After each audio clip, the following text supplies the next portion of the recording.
Welcome to a new daily top AskReddit video. Today's topic: what industry is a lot more dark and sinister than most people realize? I thought working at a local flower shop would be rosy and idyllic until I was told to upsell grieving widows on already overpriced casket sprays. This is far too true. My wife is a floral designer at a large florist. She went in thinking, yay, play with flowers and make pretty stuff all day, and it is definitely not that most of the time. Sorry for your loss, that'll be $1,600. That sounds like my veterinary work. It's incredibly difficult and sad having to read someone a $5,000 hospital bill for the dog that ended up not making it. The tomato industry. I went to a lecture for extra credit in college on the history of the tomato. I was expecting to hear how people used it and where people started growing them and whatnot. What I got was essentially a full season of The Sopranos. Extortion, murder, blackmail, vandalism, you name it, the tomato industry was rife with the worst shit. I am in the produce industry. This is the worst, dirtiest, sleaziest group of filth I've ever worked with. Look into avocados. Literal cartels are starting to get into the industry because we need our guacamole on game day. In all fairness, they do this in literally any and every industry. Limes, tequila, avocados, gas. Literally any profitable industry worth the squeeze will pay a tax to the cartel in Abu area they have influence. Fucking nursing homes. I didn't think the worst part of EMS would be learning how most nursing homes in my area treat their patients.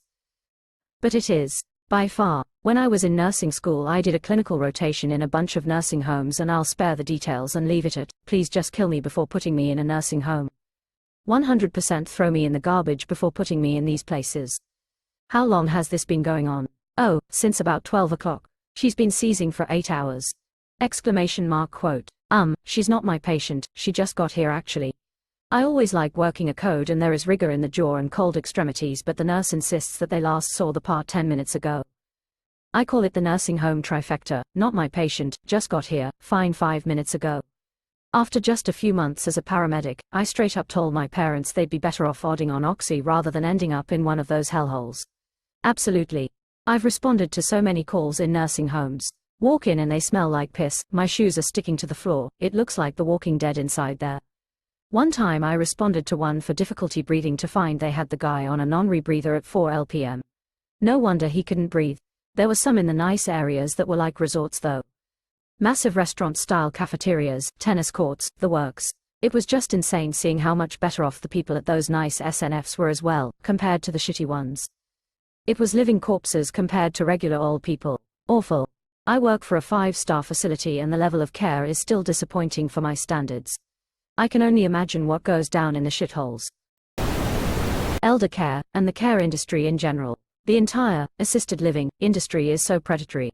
They'll help you reverse mortgage your home to pay for care, effectively stealing your kids' inheritance away from them under the facade that you're getting great care. You'll pay $10,000, $15,000 a month in my area to be ignored until you die. Hey, there's a bunch of corporate art in the hallways though, and snack bars available at the front counter anytime you want, so you've got that going for you. Which is nice. You can get good care at these places if you have an advocate, a friend or family member who visits constantly, at different times and different days, is personally acquainted with and in constant contact with staff and management, and keeps a close eye on their loved one on a daily basis. Basically, you need to be a huge pain in the ass. It's sad it has to be that way, but it does, and I say this as someone who has 2 loved ones in assisted living up until their passing. That said, think about all the people in these places who do not have a strong advocate on their side. Temp agencies who provide housing. Ha ha ha, yeah, human trafficking in all but name. It's a disturbing reality that often gets overlooked. I fucking hate temp agencies. They should honestly in some form be made illegal. It doesn't make any sense why someone should be doing the same job at a temp agency for longer than a year. At that point your employment is not temporary in nature. I used to work for an employer that made liberal use of temp agencies to fill vacant positions.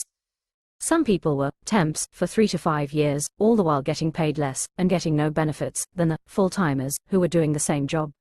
I suffered through one of those a while back for a factory job. They also made it practically impossible to take time off. Then they put a bunch of fees on your paycheck. I was supposed to be making $10 an hour, but after all the fees they took from me, I might as well have been making $6 an hour. Companies that can't be asked to handle HR will offload the work to temp agencies. Benefits, not the company's problem, the temp agency will, handle it. Finding employees. Temp agency.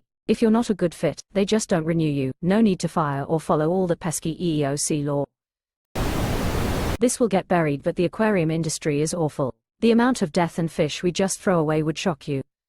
On top of that, so many shops sell fish to people who are not set up properly to take care of the animal. I agree. I did saltwater fish and reptile sales at an LFS.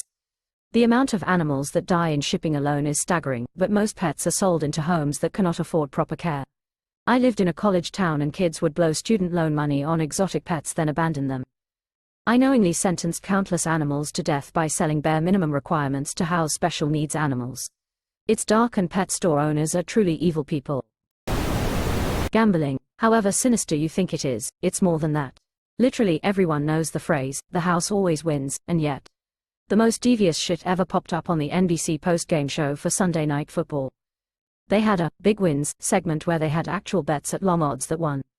Plus 3100 is dumb. But look at this guy who won $3,100 on a $100 bet. You could be that guy. Give me your money. Surprised I've not seen charity sector funding fraud, mistreatment and underpayment of staff and focusing more on PR than actually doing anything of substance are commonplace. The charities that raise awareness can go suck on a large sack of shit. Recently a charity did a fun run to aid breast cancer in my local area. My aunt, whose daughter died of breast cancer, ran it, hoping the money she raised would be useful to someone. She raised a modest $5,000 herself, and the event overall raised another $55,000. Turned out the charity the money went to was only for awareness, with 5% actually going to help charities that deal with supporting people with breast cancer. Most of the money went to fund the event and the board of directors, who took a 40% cut of the proceeds themselves. Those percentages need to be on the front in big letters. Sounds a lot like Komen. Academia. Abuse. Exploiting young ambitious people. Nepotism. Inefficient allocation of resources.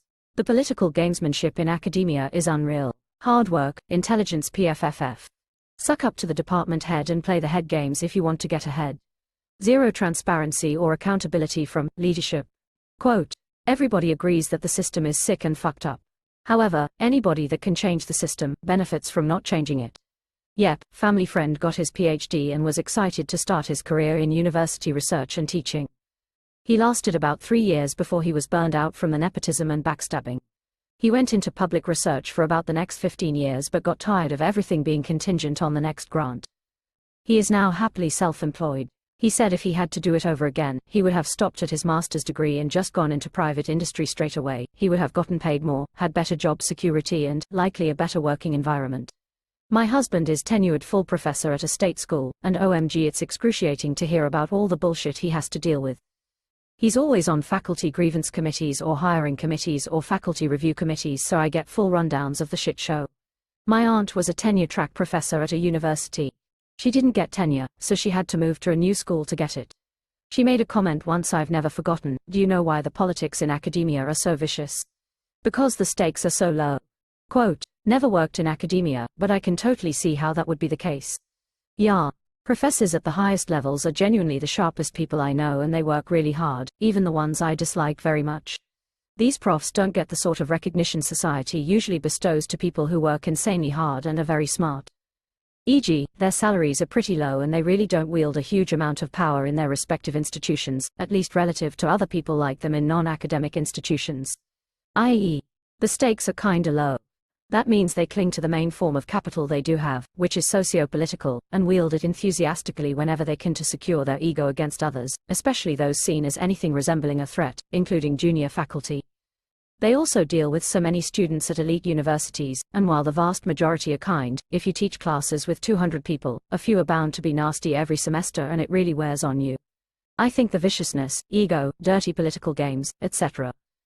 in academic halls are largely a product of being so smart and hardworking and not really getting the recognition and power typically afforded to people like that. Not to absolve them of their role in creating these harms. There are of course surprisingly dumb and lazy ones who do the shenanigans as well, but the trend is pretty evident. That's my take on it at least. I heard that exact quote from a teacher who'd left university to teach high school because he couldn't put up with the nonsense anymore. Real estate. I'm a copywriter for a US real estate corporation and can't wait to get the fuck away from them.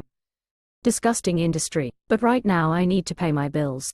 It's kind of weird how used car salesman is the foremost negative salesperson stereotype when real estate agents are out there being every bit as shady and dealing with much higher dollar amounts. Use this inspector, he's great. Yeah, great at showing me just enough that I still go through with the purchase while thinking he did a thorough job. I was up until 1 a.m. fixing the washer and dryer so I could do laundry. And this house has a long list of issues I've discovered. This is why I let my license expire and moved away from it. I don't see how you can be honest and make it as an agent. I can't do that shit, can't mislead people into making 30-year commitments on a crappy place. Never mind how many agents I interacted with that did that shit so casually or are rude to work with. God forbid you're on the buying side asking questions for your clients and they have to answer anything more than the minuscule amount of info in the listing. Nowadays it's even worse. I've seen no inspections from agents trying to sell shit quickly and it does. Not a chance I'll tell someone to buy a $300K home without a proper inspection. Real estate agents are the laziest mofos I've ever met. They post your listing to the main websites and then stand there with their hand out until they get paid. They're nothing more than gatekeeping middlemen. I hate them more than lawyers.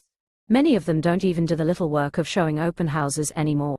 My friend bought a house recently and most of her showings were handled digitally. She signed up for a time slot and showed up at the house. They had the keys in a lockbox there and put in a bunch of cameras to watch the house in case you damaged something. Then she just got to walk around by herself for an hour looking at the house alone.